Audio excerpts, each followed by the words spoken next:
Halo, kembali lagi bertemu dengan saya Muhammad Amaradi Bangkito dan 3 digit link terakhir saya 061. Saya dari Prodi Teknologi Rekayasa Otomasi. Nah, pada kesempatan kali ini saya akan melanjutkan dari perihal kemarin, percobaan kemarin.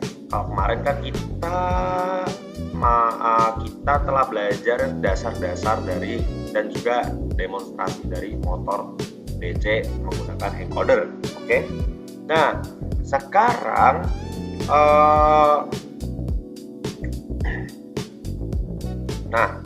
sekarang aku akan melanjutkan yaitu ke bab selanjutnya, yaitu filter kecepatan per detik dan juga PID discrete Arduino ya. Nah, sebenarnya konsepnya sama ya. Mungkin aku jelasin ulang lagi ya dari PWM ya. Dari PWM pulse width modulation ini teknik mengatur daya motor menggunakan sinyal on, off, cepat. Kemudian duty cycle yaitu menentukan kecepatan motor. Jika rendah motor pelan, jika tinggi motor cepat. Efisien, tidak membuat motor cepat panas dan cocok untuk kontrol kecepatan. Seperti ini gambarnya PWM. Kemudian cara kerja encoder yaitu disk bergaris atau lubang berputar mengikuti motor. Kemudian sensor optik atau magnetik mendeteksi perubahan dan juga menghasilkan pulse. Jumlah pulsa per detik itu dikatakan adalah kecepatan motor atau RPM. Kemudian ada integrasi PWM dan juga encoder, yang artinya PWM mampu mengatur perintah kecepatan, encoder memberikan informasi kecepatan aktual, dan juga dipakai untuk closed loop control dan juga menjaga kecepatan stabil, kontrol posisi, dan juga pengendalian presisi pada robotika dan otomasi. Nah, kemudian encoder motor DC ini dia mempunyai sensor yang membaca putaran, kecepatan, dan arah motor, dan juga menghasilkan pulsa digital setiap putaran atau PPR, pulse per round. Digunakan untuk sebagai feedback untuk mengetahui kecepatan aktual. Dan juga ada namanya low pass filter yang akan kita pelajari pada kesempatan kali ini. Low pass filter adalah filter yang berfungsi untuk melewatkan sinyal frekuensi rendah dan meredam sinyal frekuensi tinggi atau noise. Dalam sistem kendali motor DC, LPF ini sering digunakan pada sinyal encoder atau sinyal umpan balik kecepatan untuk mengurangi efek noise akibat getaran, gangguan listrik, ataupun sensor. Kemudian ada PID, yaitu dia adalah pengendali paling umum dalam sistem industri dengan komponen sebagai berikut. P, proporsional atau respon cepat terhadap error. Kemudian I, integral, menghilangkan error steady state. Dan juga ada derivatif, dan juga artinya meredam overshoot. Nah, di sini kita punya tiga misi ya, tiga set point. Yang pertama yaitu membangun yang namanya low pass filter. Nah, di sini nanti yang akan saya bangun, kemudian saya demokan. Speed filter 1 min alpha kali speed filter min 1 plus alpha dikali delta encore. Ini adalah rumus dari kecepatan speed filter atau low pass filter. Dan juga nanti ini hasil percobaannya. Dan yang kedua ada kecepatan per second, yaitu nilai input delta encore setiap sampling time. Nah, bagaimana cara mengitungnya? Maka perlu kita bagi dengan delta time supaya dapat kecepatan per second. Jadi speed filter kita bagi delta time untuk menghasilkan speed. Dan juga time kita kurangi pref time untuk menghasilkan delta time. Untuk percobaan ketiga discrete time. Nah, discrete time ini tuh dia fungsinya itu untuk menambahkan sampling time di sini ya. Dan juga mengatur saturation dari limit ke min 255 ke 255 supaya integralnya anti went up ataupun clamping. Gampangannya biar lebih mulus lah. Yang running percobaan seperti ini. Nah, habis ini akan saya kasih video bagaimana cara membuatnya ya dari awal ya.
Oke, sekarang akan kita praktekkan bagaimana hasil dari rangkaian yang sudah saya buat tadi.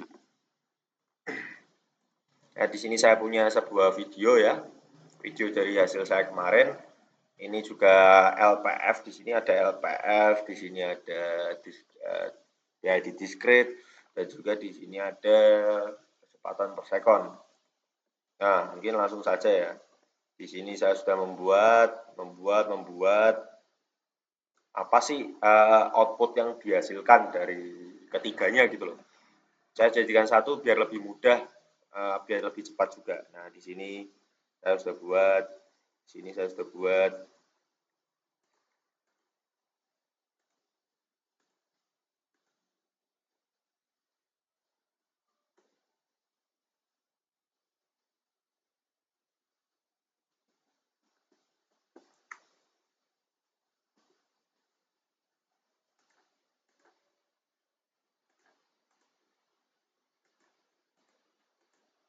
Nah, ini dia yang akan terjadi.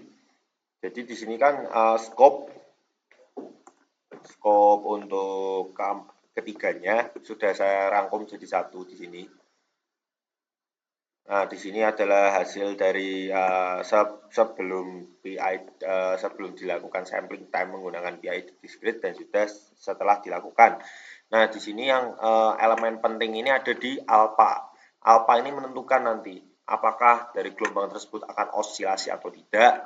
Nah, disitulah berfungsinya alpha. Dan juga di phase speed ini dia adalah kecepatan. Jadi nanti kalau misal phase speednya di sini di angka 1800, maka sinyalnya akan naik di sini.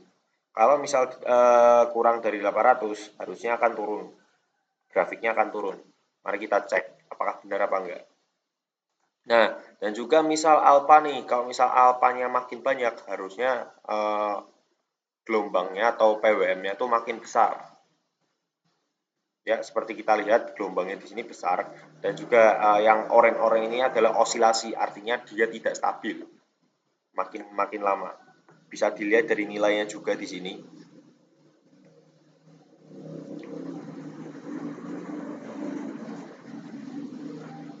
Nah, seperti yang saya bilang tadi, makin lama kan nanti makin turun ya. Nah, di sini adalah grafik phase speed-nya di sini. Makin lama makin turun. Nah, untuk grafik-grafik lainnya pun sama. Di sini kan delta anchor sudah saya masukkan jadi satu biar paham di sini kan. Nah, ya jadi yang hijau ini buat phase speed, terus yang biru ini buat delta anchor, yang ini buat speed, filter, dan juga yang ini phase speed. Oke lah, mungkin seperti itulah intinya. Jadi di sini tuh untuk mengetahui sebenarnya lebih ke LPF-nya ya. Apakah LPF-nya ini bekerja, yaitu bekerja dengan cara bagaimana, yaitu meredam osilasi itu sendiri agar stabil, kurang lebihnya seperti itu. Oke, percobaan sudah sukses dilakukan. Selanjutnya kita masuk ke kesimpulan. Jadi kesimpulannya yaitu melalui pemodelan Simulink, sistem pengaturan kecepatan motor DC berbasis PWM, encoder, dan juga pengendali PID dapat dirancang secara terstruktur dan mudah dianalisis. PWM ini berfungsi sebagai sinyal kendali untuk mengatur daya motor, sedangkan encoder memberikan umpan balik kecepatan secara real time. Penggunaan PID memungkinkan koreksi kesalahan antar kecepatan referensi dan kecepatan aktual secara optimal, sehingga respons sistem menjadi lebih cepat, stabil, dan minim overshoot. Integrasi seluruh komponen dalam Simulink memudahkan proses simulasi, penyetelan parameter PID, staf pengujian kinerja sistem tanpa harus langsung menggunakan perangkat beras. Dengan demikian, Simulink menjadi alat yang efektif untuk merancang, mensimulasikan, dan mengevaluasi sistem kendali motor DC yang presisi, stabil, dan responsif. Nah, di sini kan kita udah belajar tadi apa aja? Low pass profile, discrete time, dan juga kecepatan per second. Cukup sekian aja pada pertemuan kali ini. Nanti kita akan membahas hal-hal yang lebih menarik, yaitu lanjutan dari modul ini. Saya singkat cerita, saya Muhammad Amar Adibuanggito, izin mohon pamit undur diri. Terima kasih dan juga sampai jumpa.